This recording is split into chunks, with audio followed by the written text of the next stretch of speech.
అందరికీ కొత్త వంటతో మీ ముందుకొచ్చేసాను. అది కరివేపాకు కారప్పొడి. Healthy and tasty. దీనికి కావాల్సిన ఇంగ్రీడియంట్స్ ఎండుమిర్చి, కరివేపాకు, ధనియాలు, జీలకర్ర, ఎల్లిపాయలు, ఉప్పు. ఎండుమిర్చిని తుంచుకొని పక్కన పెట్టుకోండి. అలాగే కరివేపాకు నీట్గా శుభ్రం చేసుకొని పక్కన పెట్టుకోండి. ముందు కళాయి పెట్టుకొని దాంట్లో జీలకర్రని, ధనియాలని వేయించుకోవాలి. గోల్డెన్ బ్రౌన్ కలర్లో వచ్చేదాకా వేయించుకోవాలి. అవి వేగాక అవి పక్కన పెట్టుకొని చల్లారనివ్వాలి.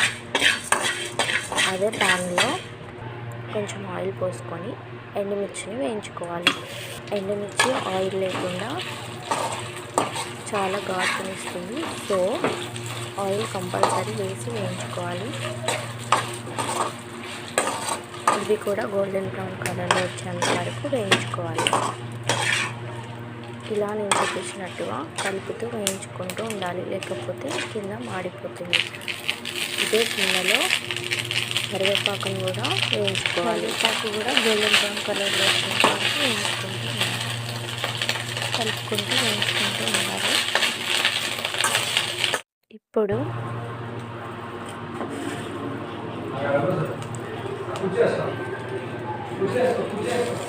ఇది చల్లారాక ఏముంది మిక్సీ పట్టేసుకోవాలి.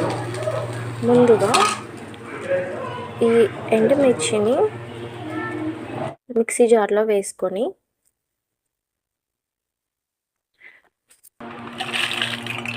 దాంట్లోనే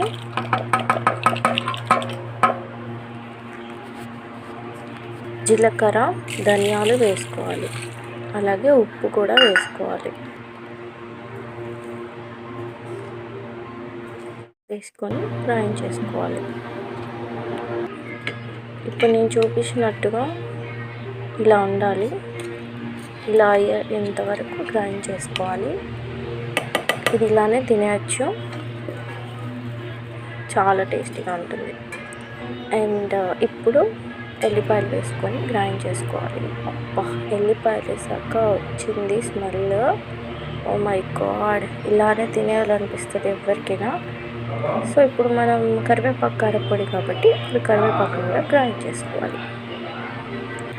ఇది కూడా గ్రైండ్ చేసుకున్నాక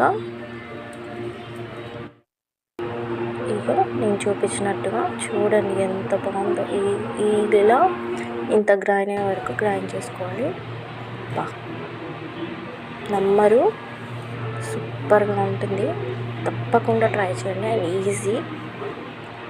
కర్రీ ఏం లేకపోయినా ఇదొకటి వేడి వేడి అన్నంలో వేసుకొని నెయ్యి వేసుకొని తింటే సూపర్గా ఉంటుంది.